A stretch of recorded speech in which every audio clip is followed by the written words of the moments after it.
Y ahí quería meterte entonces a la perspectiva, por ejemplo, de Platón. Para desaparecer el concepto Hades, que fue el que se me fue ahorita, lo tenía en la mente y se me fue, ¿no? Para desaparecerlo. ¿El alma va al Hades? No, espérate. Vamos a ver desde el punto de ¿Qué vista de significa Platón. ese el Hades? El Hades es el infierno realmente. Lo Ok. que tú entiendes como infierno, que es un lugar de castigo que aparece en la mitología griega, ¿no? Tú sabes, Pedro, y escúchame, porque me van surgiendo cosas.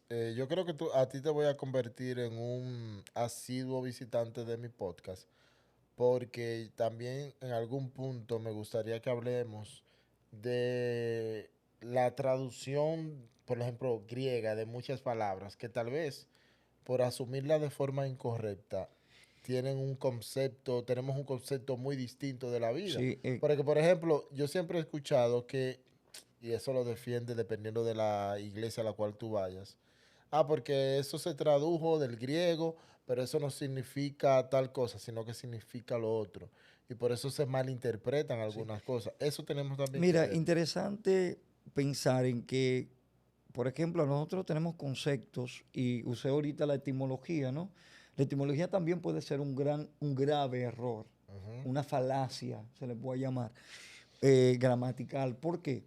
Porque yo puedo decir etimológicamente que cierto concepto implica esto para ellos, pero yo no viví en esa época y Exacto. hay un significado, un sentido propio que se dio en ese contexto que nosotros ignoramos.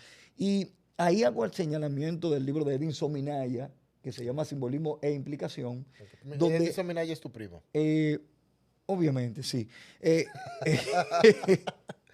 profesor de filosofía de la UAS, gran filósofo.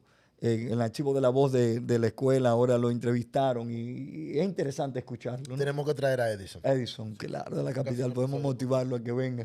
Claro. Entonces, Edison allí trata de entrar en la hermenéutica de Andreu Tiboses. En la menéutica. Hermenéutica es la interpretación de ciertos conceptos, de ciertos libros antiguos, ¿verdad? O, como él lo plantea, también la interpretación de ciertos hechos cotidianos, porque él lo define de esta manera, como somos sujetos de la interpretación o animales de la interpretación, entonces estamos atados a interpretar todo lo que nos pasa en el contexto.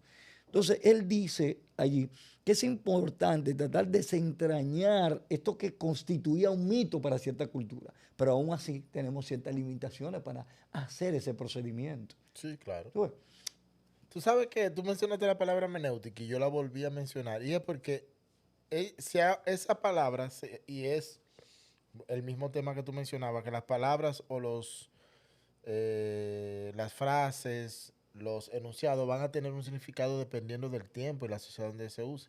Menéutica se ha Hermenéutica. usado y se está usando en la calle, ruralmente, como menéutica, como un meneo. La gente lo asume de que hay una menáutica por ahí, entonces como si fuera un meneo, que se mueve el dinero, que se mueve la cosa, cuando el significado es totalmente diferente. Total, dice, totalmente. Entonces, por ejemplo, es incómodo cuando tú ves que alguien dice, por ejemplo, este concepto quiso decir tal cosa.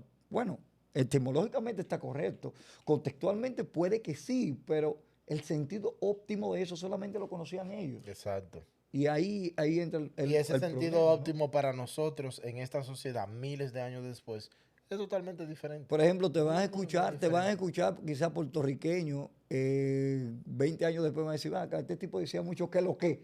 Sí, Por ejemplo, y ¿qué quiere decir que lo que? No, se refería a tal cosa, pero bueno, ese significado de que lo sabemos nosotros. claro. ¿Tú ves? Porque coloquialmente lo hemos acuñado y nos llamamos quizás de esa manera.